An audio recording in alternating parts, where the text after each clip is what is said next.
All right. Oot, oot. I don't know.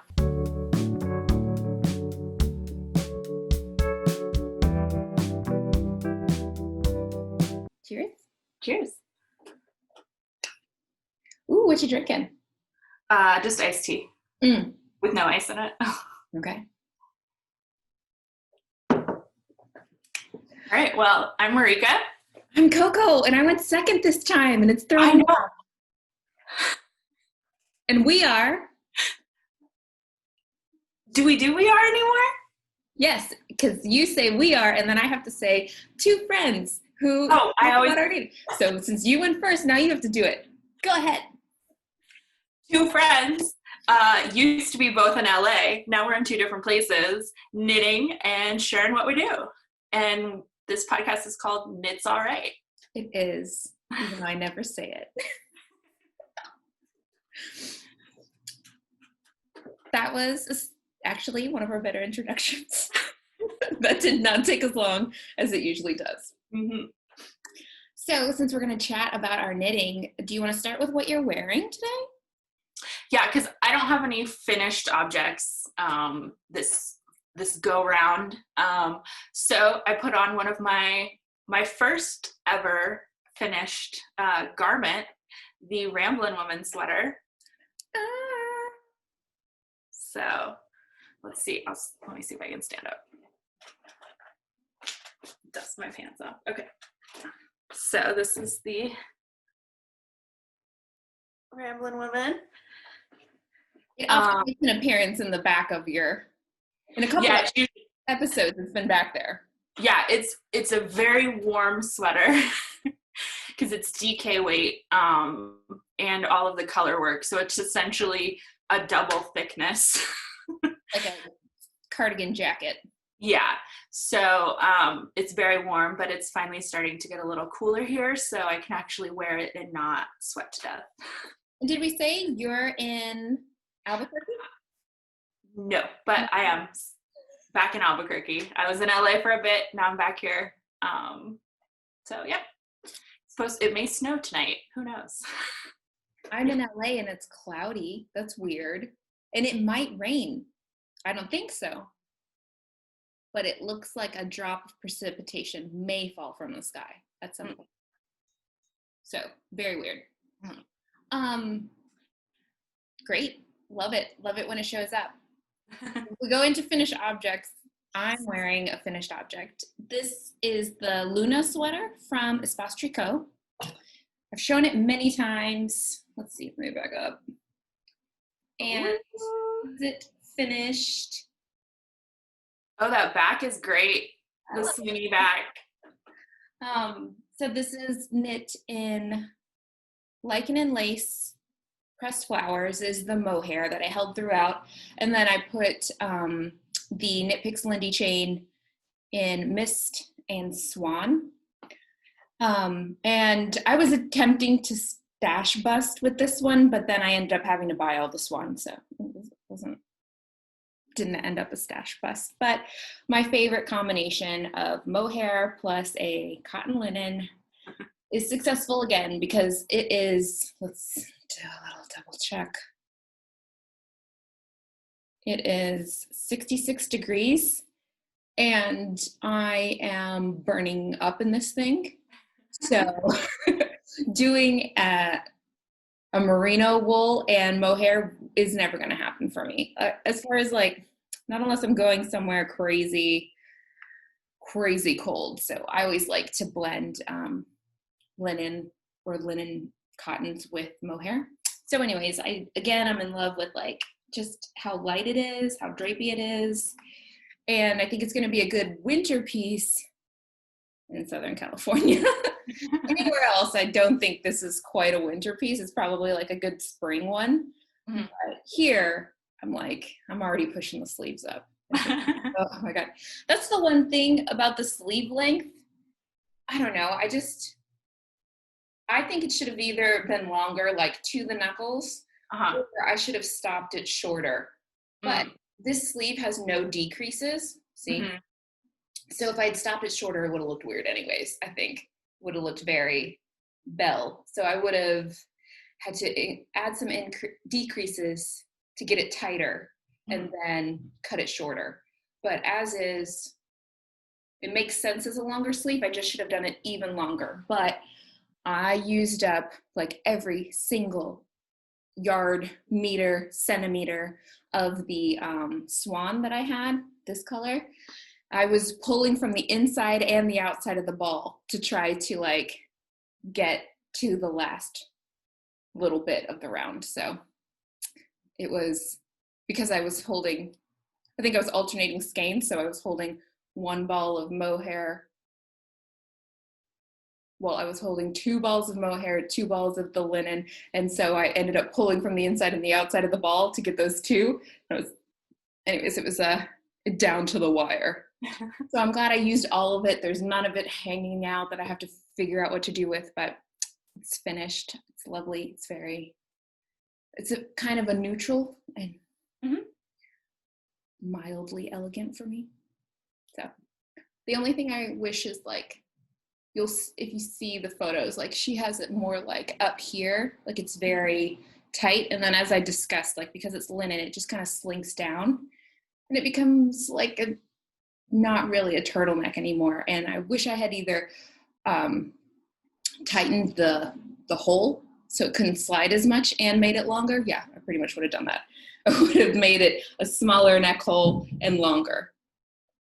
What about like with the Anchor's tee, you know, she recommends putting in some elastic to hold the integrity of the neckline. Do you think that might work if you ran some elastic, like where you wanted the turtleneck to kind of stop to hold it a little more up? I'm not sure. Maybe. But I don't know. I don't care that much. Okay. It doesn't bother me. It's fine. I don't have that long of a neck, so it doesn't really matter. This is still like a mild turtleneck for me, so it still works out. But necklines are an issue in these finished objects. So I have one more. I'm going to change because I'm burning up. So 1 second. All right. Ooh. As usual, it doesn't really show up on the camera. It kind of blows out. So this is the Astragal. And you'll see all of my hard work to like, oh, I'm going to make this a fitted neck and I'm going to use tiny little needles and like increase strategically. Did nothing. When it blocked out, it like opened up super wide. And that's a cotton wool blend, right? That yarn. So this is the Dapple yarn from Brooklyn Tweed. And it is 60% merino and 40% cotton. It's lovely and soft and buoyant. But it did really widen this neckline. All of my hard work to try to tighten it didn't work out at all. I think that, so I got this pattern is from Pom Pom, and I think it's pretty well written, but the grading on this neck is a problem. As you go up in size, like it just doesn't maintain the tightness that the sample has. And if you look at other people's Ravelries, everybody's trying to contend with that and try to fix it somehow. And some people are more successful than others. Possibly if I had chosen a more like a wool that didn't have any cotton in it, it would have stayed exactly as I created it. But I guess maybe due to the cotton, it just opened up despite that I was attempting to cast it on smaller needles and then slowly work the ribbing on a little bit of a bigger needle before I moved into the body needle. It didn't matter. This thing just went straight out. And then, yeah, I cropped. Oh, look now. I mean, this color is like going to blow the camera out, but you can see that striping I was trying to tell you about before. And it's a crop. I did the size 2 on US size 3 needles, and I did the size 3 body because even I, loving things to be super cropped, acknowledged that it was going to be very short and tiny. didn't make it a little bit longer because here's my high-rise pant waistband. So I just wanted to make sure it cleared that and we're good there. And I really love this sleeve length. I wish I had done this sleeve length on the Luna because I love the like angled rib detail on the sleeves too. That's really cool. yeah, this guy. Yeah. How it echoes this guy. Mm-hmm. Yeah. It's a nice little, Just nice touch. I love the way that these things pop out on this. Mm-hmm. So I will say though, I really like this yarn. I really think it's one that can work for me, for my like general furnace of a body that I have to contend with and live with, despite loving the craft of knitting. But it is a little bit tricky to work with. So I'm going to, which, I mean, we kind of do things out of order. I might have a yarn review of this one that showed up in everybody's feed before this video comes out. So maybe you'll have heard all about it. But this is technically finished, making an appearance on our discussions. And like one thing to note about this yarn is like when I was back in LA, we went to our favorite local yarn store, Wool House, and I was looking at it as like, because I've been thinking about frogging and redoing the Nightingale. And I was talking with the shop owner to get some advice, which was basically like, you can't do it in cotton, so all my dreams are dashed. But she did say like, you could try it out of this Dapple, you know, because it has enough wool content that it makes it light enough so that because of all the cable work, the garment's not going to become really weighty like it would with a pure cotton to like drag everything down. But but the problem that I ran across is they have some beautiful colors, but even if you buy within a single dye lot, there's a huge variety. So if you want like a uniform looking sweater, you're really going to have to do a lot of work and planning and selecting very carefully of what skeins you buy. Yeah. I was telling Marika, I would be slightly wary of purchasing this yarn online only without getting to see the skeins first, because I think there's going to be such a big difference. So this is definitely one where I'd want to see it in person and like have my project selected specifically for how this is going to work out. And it really is like the biggest factor in using this yarn. But yeah, you're totally right. Except that it is gorgeous with the cables, was all I was trying to say. That like, yeah, no, it holds stitch definition really, really well. Yeah. But speaking of which though, about your Nightingale, I think we have some good options as far as like maybe using a tweed instead of. So. Yeah, we did some collective Googling the other day to try and find some alternative solutions. And then I guess the next thing would be to find a project that I can use the cotton on, because I have so much of that. So that'll be the next. I mean, I've got so many things on my list I have to finish before I can even conceive of going back to the Nightingale, but there is a plan in place for it. Right, which is it always feels good. Do you have any works in progress? I do. I have a couple, most of which, actually all of which have been seen before, but they're a little more down the line. Sure. The first is I finished seaming the Cristabel.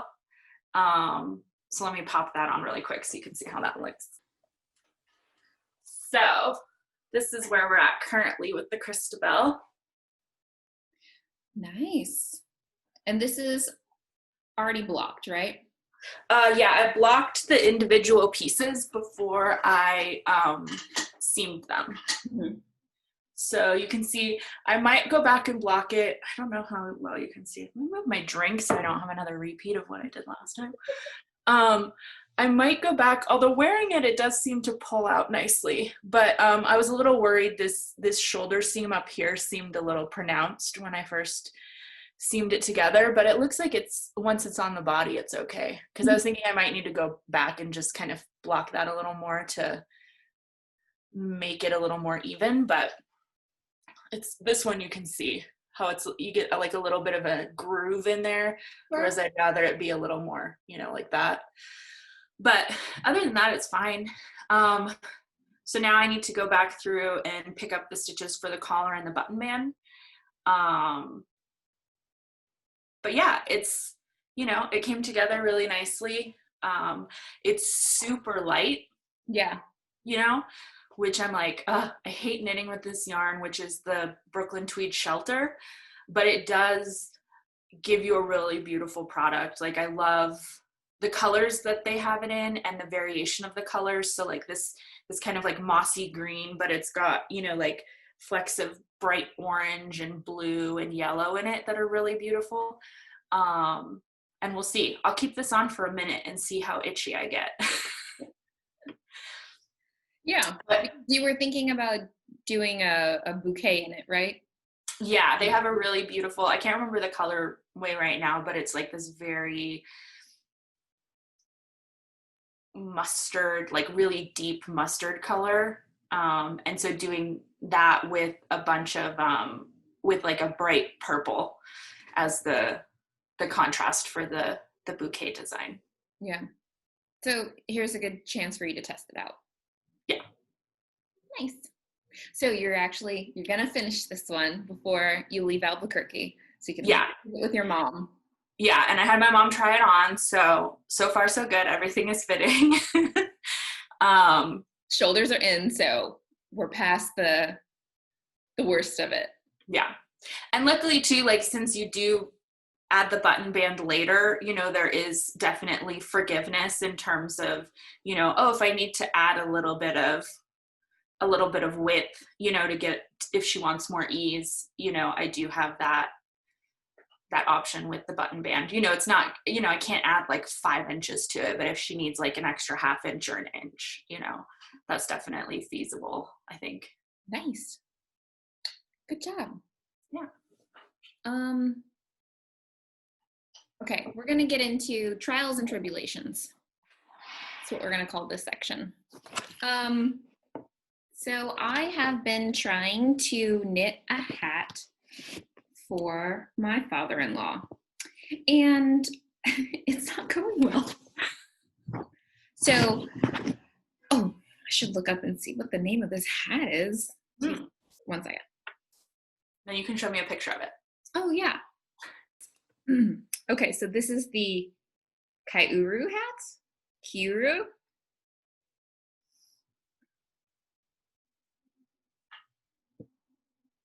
Okay. It is by Sari Nordlund. I don't know how to say that word. I'll throw a photo up. So I've knit it. It's a fingering weight hat, and I knit it once in Madeline Tosh. I believe this is just the Mad Tosh Light in Joshua Tree is the colorway. And I got this far, and then I realized these stitches here and these here should be making a V that goes out. But I thought I knew how to do a left twist, so I didn't even look it up. I was just like, okay, here we go. And then I get this far into it and I realize, I don't know how to do a left twist. And everything is going this way, but at different angles. And that's, so that was the problem. And also, you can see right here. Yeah, see how holy it is? Mm-hmm. I was a little worried that it's not going to be a very warm hat. And my father-in-law doesn't have a lot of hair, which is why he asks for hats all the time. And I think his little scalp is just going to show through with all these holes. So anyways, while we were at Wool House, I decided to get Brooklyn Tweed Peary. We decided it was called Peary because I liked how this Velour worked out. Mm-hmm. So I was like, okay, I remember this was a fingering weight, but it makes kind of a dense fabric. So I was like, okay, that's probably good. And I started the hat all over again. But I didn't look to see how much, this is in the colorway Fleet, which is a navy. It just looks like black. but it's actually navy. And if I can get it to show up, a little, maybe. See there? It's a V. It's working now. But I forgot to look at, I just assumed one skein was going to get me through the hat, and it's not. Where I am right now is where the yarn ran out. And I have a black left over from the Velour, but as I'm putting them together, and you won't be able to see it because it's like so dark. Yeah, it doesn't matter. But it's just not, it's not different enough that it seems like a good choice to switch to black just for like the crown. So now I'm debating getting another skein of this. So I don't know why I've had so much trouble with this pattern. It's not difficult. It's just like my brain refuses to accept what the pattern is.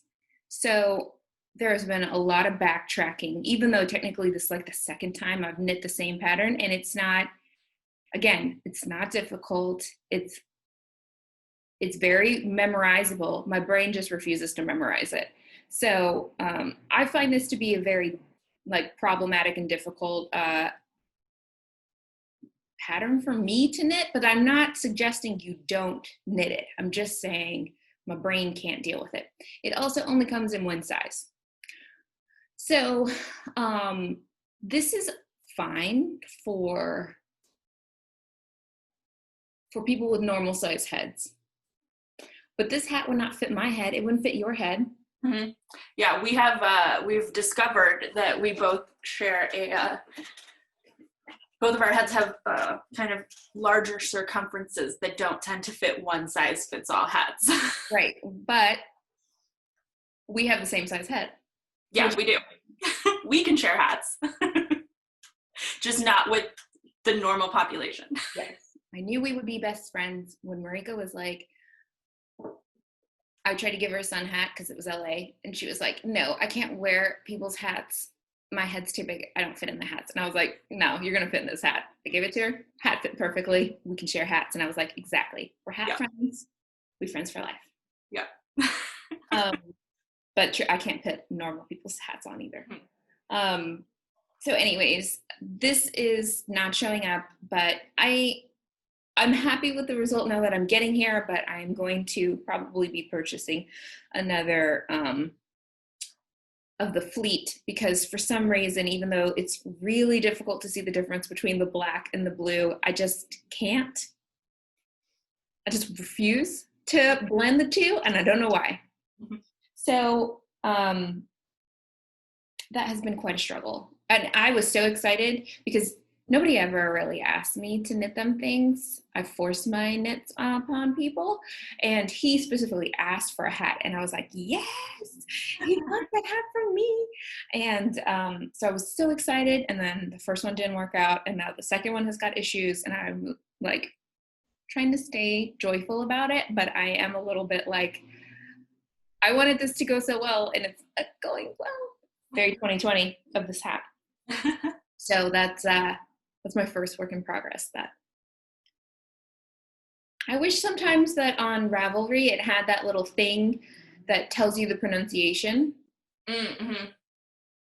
Because these unique names are very difficult for me. Yeah. Like in Wikipedia, it'll give you like the phonetic breakdown, and sometimes you can even click on a recording of someone saying it. Yeah. I need a Finnish person saying that. Yeah. And then I'd have a better shot. But just reading it, I'm like, I don't know. Yeah. All right, what else you got? So the only other work in progress I have that's actually I've made progress on, there are plenty of other works in progress, this is the only one that is in a further state than it was prior, is the Helen tank. So I finished the back panel, so you can see how all the colors work together. So much joy. So, yes. So that's where we're at currently with the Helen tank. So now I just have to seam the sides. Yeah,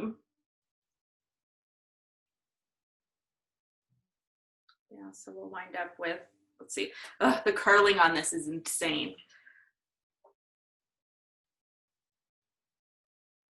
So, you know, we'll wind up with that. Yep. And then what I did realize is like on the orange arm, so I don't think I have enough of the orange left to do the rib around the armhole in orange. So what I'm going to do is I have enough black and yellow.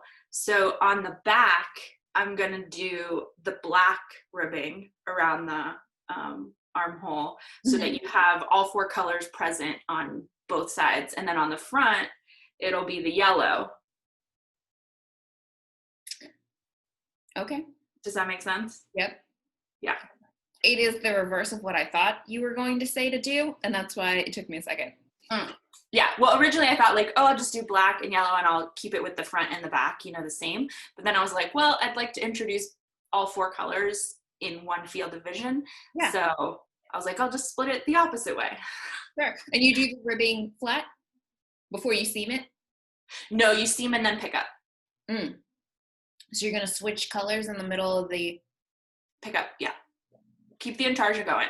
Yeah, that's what I was like, you're going to intarsia the ribbing? Ooh.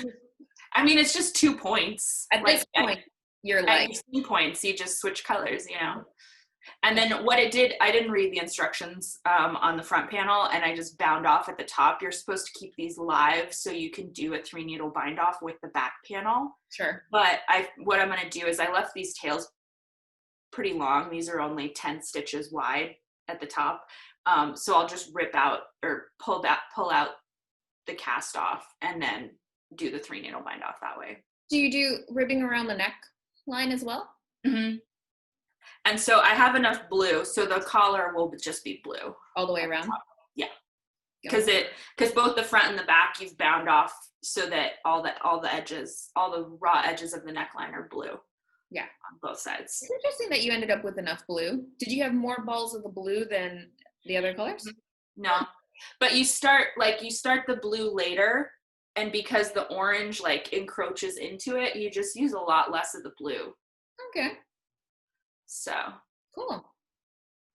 Yeah, so I'm still really happy with it. It's still pretty crazy, and I am still trying to figure out how to work it into my wardrobe. I'm not going to talk about some other failures. I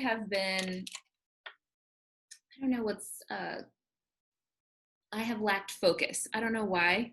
You know, usually I'm pretty dedicated to one thing at a time, and I have been casting on and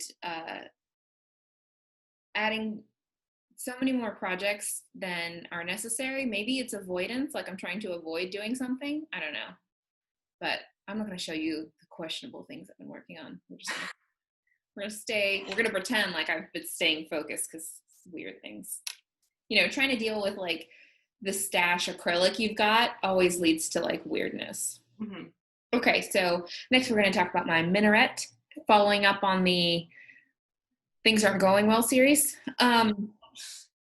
Okay, here we are. Right, we're down to where working the chart. And so this is really it's a super crop. So we're really in the final stretch here. And I just decided to go crazy.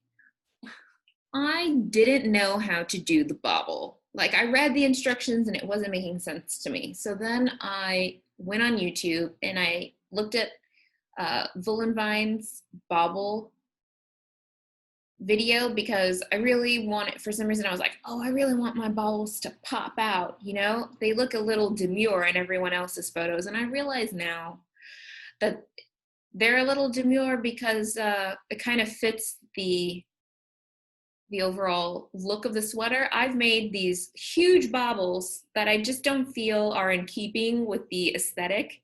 Look at how 3D that is. Like they are massive and unnecessary I feel like with the vibe of the sweater, you know, like if a sweater has a character, these are out of character.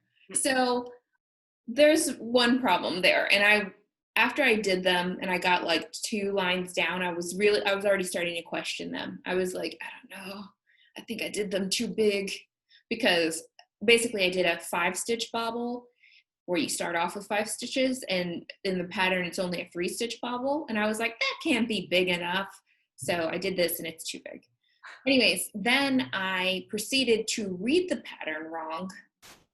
And you will have seen from the photo, basically like the lines come down, they cross, they go out, they cross back down, and then they go straight again. So it makes like a little oval. And I just got excited and just kept going straight.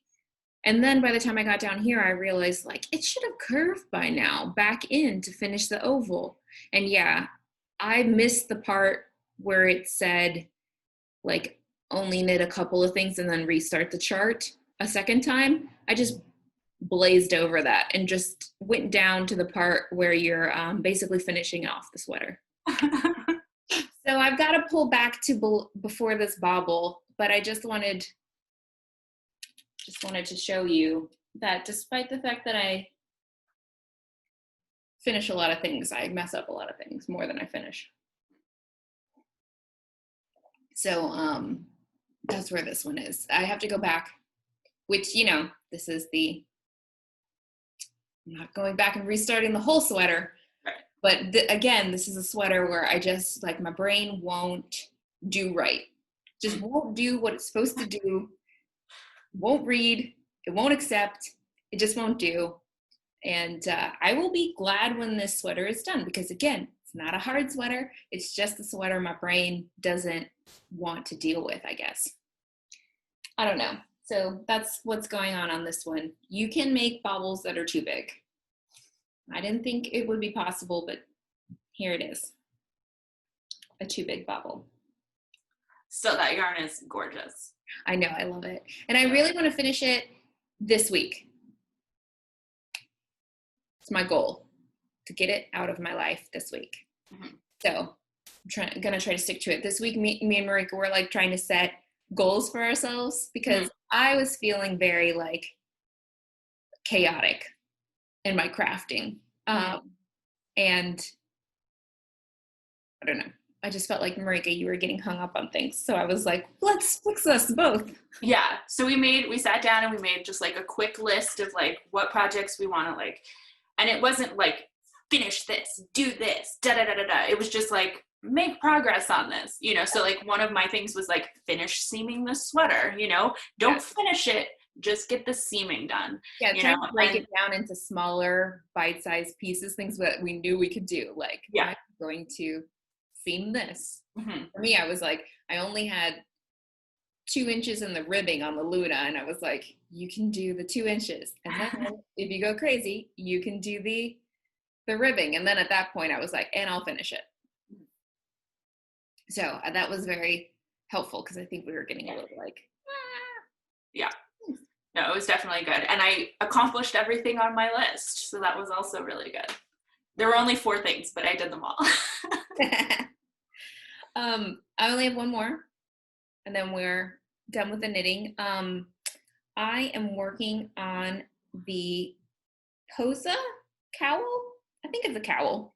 Oh my God, it looks so good. So gorgeous. I love that yarn. So this one, I am knitting this as a gift for Christmas for my aunt-in-law. My in-laws are the only ones who want things from me. So my family is like, okay. My dad runs hot like me, so there's like nothing I can knit him. He's like, what do you want to do? Maybe sweat all day? Anyways, I am so in love with this combination of this yarn and this lace work, and it's going surprisingly fast. Like, I cast this on 2 days ago, and through the course of this plus the hat, doing the hat over and over again, I'm getting pretty good at the tubular bind on. And let me just say, in defense of the tubular cast on, not bind on, in defense of the tubular cast on, I like that you have to knit the first 2 rows flat so that you cannot really twist the stitches, because after I did that Herrera and I twisted that that cast on and had to go back, and it was like, I don't know, 350 stitches. It was crazy how many stitches there were. And I had to rip it all out and restart it after I was like inches into it before I realized I had Moebius stripped it. Anyways, it has like shaken me so deeply that I get so nervous, and I will spend a good like 15 or 20 minutes just like laying out before I join in the round. And it's like, at that point I could have knit two rounds flat and had the like peace of mind to know when I connect these, everything is like fine. Mm-hmm. So if you're someone like me and you've been burned, it's worth it to learn the tubular cast on, especially when you're doing ribbing, because it does create that nice, like, it doesn't have the, like this thing has this thick edging. Yeah, I don't know if you can really see it, but it's got that thick edge there. And this one, you just flow right into the edge, and it's kind of like rolled down. So it's lovely. But I have become a bit more adept at it because I'm having to do it over and over again. I think I might knit the Weekender next. Ooh. And I know that one has that cast on as well, which has scared me before, but now I've done it a couple of times on smaller projects, and I think I can manage it on a larger one. So anyways, this is gorgeous. It is Madeline Tosh in the Red Fox colorway, which you're supposed to be able to knit this cowl in one skein. I bought 2 skeins because, again, didn't read. Like, I love reading. Marika and I talk about books all the time. You cannot believe how much I don't read things. And it's really a problem. Anyways, didn't read the yardage right and thought I needed 2 skeins for this project. But if I don't end up using the second skein, I might knit the exact same thing for myself and send one to her and keep one for myself, because I'm just so in love with how like dainty and pretty this looks. Mm-hmm. And again, this might, like, seeing it now, and then I'm sure when I see the finished object, I'm probably going to pull, a whole, just plagiarize it from you and do the exact same thing potentially. Well, it's great if you have, like, if you bought 1 skein of fingering weight yarn and you don't know what to do with it, we'll see how it goes by the end of it, but it could be a great, just get it out of your life and have something pretty. And you can send it to someone like your aunt, because aunts don't say they love knitted goods, but they receive them. So that's it for my knitted works in progress. The other things I've been doing are very sus. I'm not gonna show them. Yeah, mine are just the same, oldies but goodies. I've got the trove I eventually have to get back to. I'm still in the same point with the Secret Garden socks, but I did buy elastic thread the other day. So as soon as I finish this guy, I will run back to the Secret Garden socks and finish those off. I still have to finish swatching for the Koiva. And I think that's it for now in terms of other works in progress that I've made no progress on. Yeah. I had scheduled to, I wanted to take the Weekender to our camping trip. It is the same color as this, basically. It's deeper, but it's kind of the same color. And that's a little bit what I'm struggling with. I was considering, with this one, that maybe I was out of my, red-pink phase, and I was going to move into something new.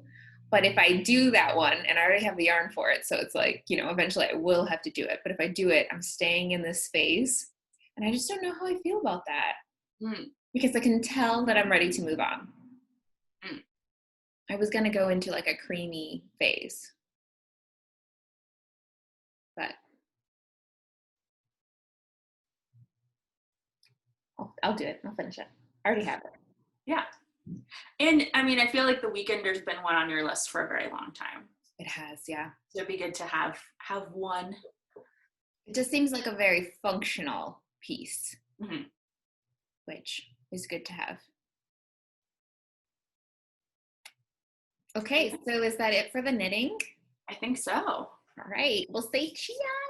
Cheers.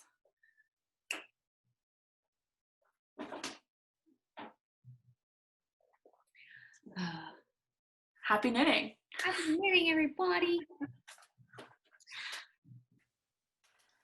What are we going to do now? Sewing?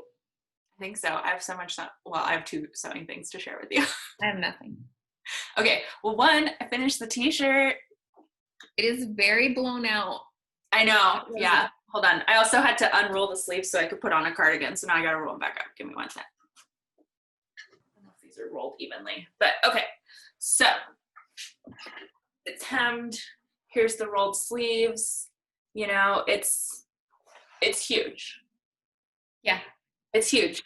And the collar, I might try and press it again, but it's definitely questionable. Do you feel like this is a function of the pattern, or is it a function of technique? I think it's a function of my technique and the fabric I chose. Okay. Because, you know, reading back through, I think they really called for a fabric that didn't have stretch in it. And me not being kind of like my first sewing project in a long time, not having the skill or knowledge to counteract the stretch, especially in the collar. So yeah, so like if it laid flat like that, I'd be totally fine with it, but it does like flare out and roll down. So trying to figure out how to combat that, you know, like if I pull it back a little bit and pull it out, it can kind of do it. And then just, you know, put my hair over it, and I get this one little piece here that kind of behaves, and it's all right. But, you know, but it's functional, it's comfortable, you know, like little French tuck in these pants, and it's fine. I feel like, you know, it would probably be okay under the overalls too. Sure. So it's like, you know, it's a house piece, you know, like I'm not going to go out in public and be like, look at what I made, you know. No, but I will say it's a little bit like my polka dot dress. The point was to dust off. What do they say when they're like, shake the dust out or something like that? Anyways, it was to like, you know. Get rid of the cobwebs. Yes. Something about cleaning. It's to like, you know, get yourself back into it and just try. So I think any finished piece is a win. Yeah. And then what, coming off of this, not so great high, but finished something, I dove straight into. This is where we're at with this skirt. Oh, so cute. Let's see if I can get further back. So it has pockets. Yes. I'm trying to figure out how to put the invisible zipper in at the moment. I don't have an invisible zipper foot for my machine, and I went to Joann's to try and find one the other day, and they didn't have any. And then it's gathered in the back. Oh, that's cute. But yeah, so were you able, the last time we talked, you had to Frankenstein some fabric together in order to cut out your last piece. Did that go well? Yeah, the hem facing, which was, ooh, it's a hack job. I'll show it to you really quick. So I followed the, I'm in a rolling chair on carpet. I followed the recommendations in the pattern for the length of fabric to buy based off of the width. And for some reason, I just could not get all of the pieces to fit. Like this, the hem facing was supposed to be on the fold. You were supposed to do 2 of them on the fold for the front and the back of the skirt. And it just did not, I could not get enough space on the length of fabric that I bought. Like I probably needed like another 1/4 to 1/2 yard to be able to fit those on the fold. And I just didn't have it, which is frustrating because it's like, you know, if you just need like a 1/4 yard or not even, you know, like that's such a, but then I had to do this instead. Sometimes they won't sell you just like that. You have to go up to the next half and you're like, right. Yeah. So do you want to say what pattern this is? It is, hold on, I got it open. So it is the Patty Pocket Skirt by Amy Nicole Studio. And it's technically written for, like, she does a lot of patterns specifically for petite people. But I made the longer version, and I like a T-length skirt. So I think I didn't make any adjustments to the length of the skirt, because I think it'll probably, once I hem it, it'll hit like at mid-calf or just below mid-calf, which is like my favorite length anyway. So work fine for me. But, you know, I am 5'9", so theoretically, if I wanted it to be the dimensions, fit with the same dimensions that she has, I probably would have needed to make some length adjustments to it. You did maxi length, but you're tall enough so that it's not.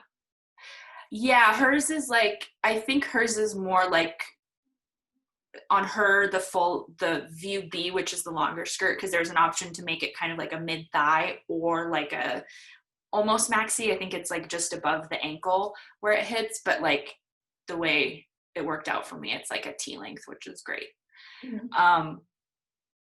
But yeah, I've really enjoyed the pattern. There were definitely some places where I was like, not quite sure what you're asking me to do, but I just read through it a few times. And her PDF patterns are interactive. So throughout the pattern, you know, you can just click on something and it'll take you to like a little tutorial video. So like for like how to do an invisible zipper or like finishing seams and stuff like that. So in terms of, you know, a beginner knitter like myself, she does say this pattern is more of an intermediate, but for a beginner sewer. Yeah. I say that. Did I say knitter twice? Yes. Okay. So for a beginner sewer like me, it is really nice to just be able to like click and see those things right away. Yeah. The sizing, I would say, is a little, I don't know. That's a pattern. That's a problem with all patterns, in that I feel like it's really difficult to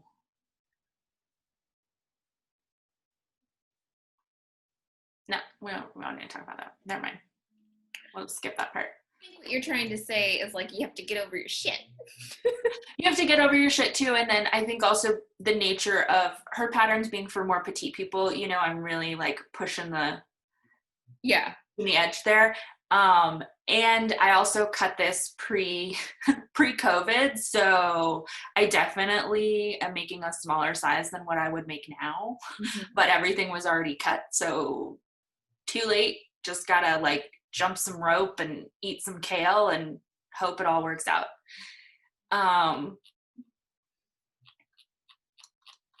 But yeah, so now I'm at the point where I need to put in the invisible zipper and then I'll attach the waistband. And so we're in the home stretch. Oh, but going back to this thing. So the hem facing, it should be 2 pieces. So there should be 2 seams. So I'll just kind of breeze through this and you can see how many joins I have. So there's 2, 3, 4, 5, 6, 7, 8, 9, 10. Yeah, you really had to hack it together. Yeah. Well done. And I tried to maintain the grain as much as possible. So like there were definitely like a lot of these were from right next to the selvage edge. So I was trying to like make sure I kept the grain at least in the same direction, but no guarantees. Well, at least you did that. At least you had the brain power to think of that. I saw some YouTuber who was like, you know, tips for beginning sewers, and the little tagline said something as like 75% preparation, 20% sewing, 5% ripping it out. And I was like, this does not bode well for me.